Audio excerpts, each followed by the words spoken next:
अगर कोई भी न्यू स्टूडेंट है तो उसको सबसे पहले तो बुक पढ़ना ही नहीं चाहिए। आंसर से सबसे पहले मैप का क्लास कंप्लीट। अगर आप जीके जीएस को स्ट्रॉन्ग करना चाहते हैं तो सबसे पहले आपको लोकेशन का ज्ञान होना चाहिए और माइंड में मैपिंग सेट होना चाहिए। जय हिंद दोस्तों, कैसे हैं आप लोग। बहुत सारा क्वेरीज आ रहा था कि भाई जीके जीएस को कैसे कवर करें और किस तरह से पढ़ें कि स्ट्रॉन्ग हो जाए, और आपने किस तरह से कवर किया है कि ठीक ठाक आपका जीके जीएस भी है। तो मैंने भी सोचा कि चलो एक वीडियो बना ही देते हैं। देखिए होता क्या है ना कि कोई भी चीज़ कर लेने के बाद लगता है और एहसास होता है कि ऐसे ऐसे अगर कोई करता तो ठीक रहता। जैसे मैंने जीके जीएस या मैथ रीडिंग पढ़ लिया है तो अब मुझे लगता है कि अगर कोई इस तरह से पढ़ता तो अच्छा रहता और ज़्यादा उसका स्ट्रॉन्ग होता और इतना भार भी नहीं पड़ता। तो मैंने सोचा कि चलो एक वीडियो बना ही देते हैं। इतना सारा क्वेरीज आ रहा है, कमेंट हर वीडियो पर कमेंट आ रहा है। तो चलिए आज इस वीडियो में बात करने वाले हैं कि किस तरह से जीके जीएस पढ़ना चाहिए कि स्ट्रॉन्ग हो जाए और अच्छी तरह से कवर हो जाए। देखिए जैसे ही जीके जीएस का बात आता है तो लोग बुक पूछने लगते हैं कि कौन सा बुक पढ़ें कि मेरा जीके जीएस स्ट्रॉन्ग हो जाए, और ये गलती बिल्कुल नहीं करना चाहिए। यही सबसे बड़ी गलती होती है। अगर कोई भी न्यू स्टूडेंट है तो उसको सबसे पहले तो बुक पढ़ना ही नहीं चाहिए कि कौन सा बुक मैं पढूं। अगर कोई भी न्यू स्टूडेंट है तो उसको सबसे पहले किसी न किसी टीचर को फॉलो करना चाहिए और उनसे एक अच्छी तरह से फाउंडेशन बैच परचेज करके उसको कंप्लीट करना चाहिए।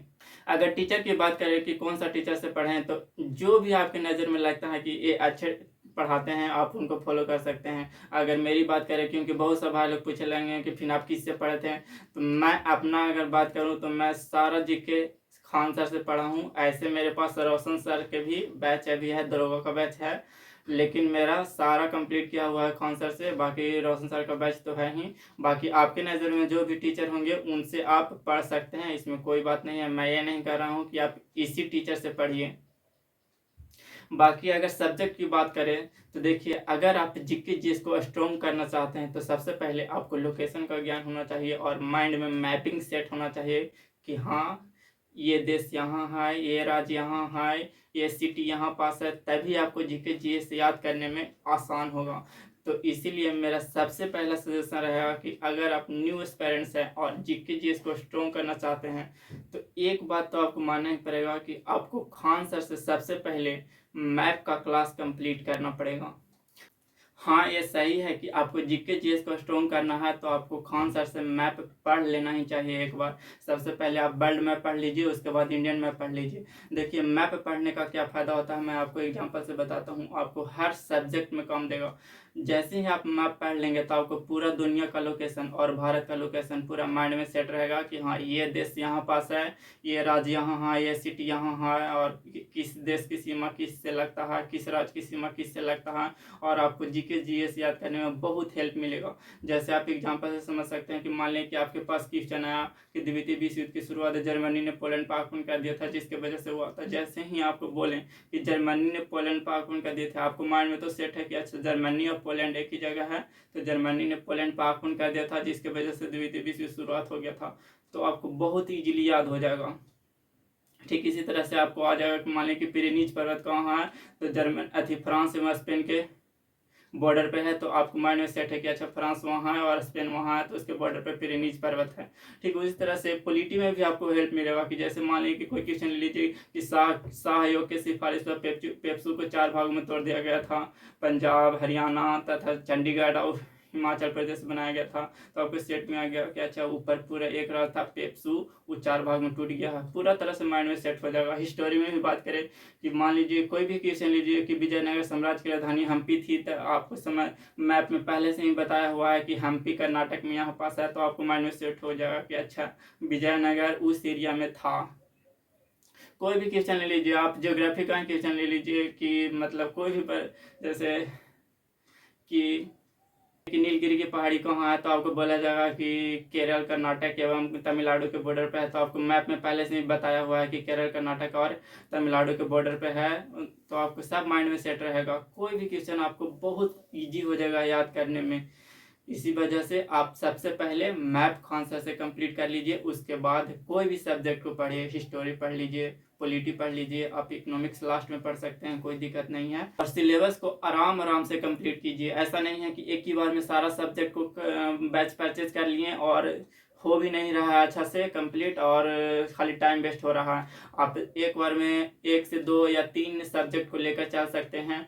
और बाकी क्लास की बात करें तो कैसे पढ़ना है, इसके लिए भी मैं बता देता हूँ कि आप मान लें कि 1 या 2 क्लास किए, तो 1 या 2 क्लास का जो नोट्स मिला है आपको उसको पहले याद कर लेना है, उसके बाद ही तीसरा क्लास देखना है। नहीं तो आप मान लिए कि 10 क्लास देख लिए, उसके बाद गए स्टडी नोट्स पढ़ने, जब तक पहला दूसरा क्लास के बातें याद नहीं है तो आप कुछ लिख भी नहीं पाएंगे अपने आप से, और अच्छी तरह से याद भी नहीं होगा। इसलिए आपको कोशिश होना चाहिए कि मैं 1 या 2 क्लास एक बार में देखूं, और फिर 1 या 2 क्लास के जो लेक्चर लिए हैं उसका जो स्टडी नोट्स हमको मिला है उसको पहले कंप्लीट कर लें, उसके बाद नेक्स्ट वीडियो देखें। तो आपने इतना तो जान लिया कि सबसे पहले हमको खान सर से मैप का क्लास कर लेना है, उसके बाद आप किसी भी टीचर से जीके का बैच परचेज करके और कंप्लीट कर सकते हैं सब्जेक्ट बाय सब्जेक्ट, कोई दिक्कत नहीं है, आपको अच्छा से होगा। और ठीक उसी तरह से पढ़ना है कि मान ली 1-2 लेक्चर लिए, उसके बाद स्टडी नोट्स पढ़ें, उसके बाद फिर नेक्स्ट वीडियो देखें, उसी तरह से कंप्लीट करते जाइए। तो आपको जीके में वर्ल्ड मैप हो गया। तो मैप जैसे ही आप पढ़ेगा ना, आपको हल्का हल्का हिस्टोरी, ज्योग्राफी और पॉलिटी भी उसमें आंसर बता देते हैं, तो थोड़ा थोड़ा उन लोग का भी ज्ञान हो जाएगा। बाकी आप सब्जेक्ट पर पढ़ेंगे ही, पॉलिटी पढ़ लीजिएगा, हिस्टोरी पढ़ लीजिएगा, इकोनॉमिक्स पढ़ लिए, ज्योग्राफी पढ़ लिए, तो जीके तो इधर कंप्लीट हो गया।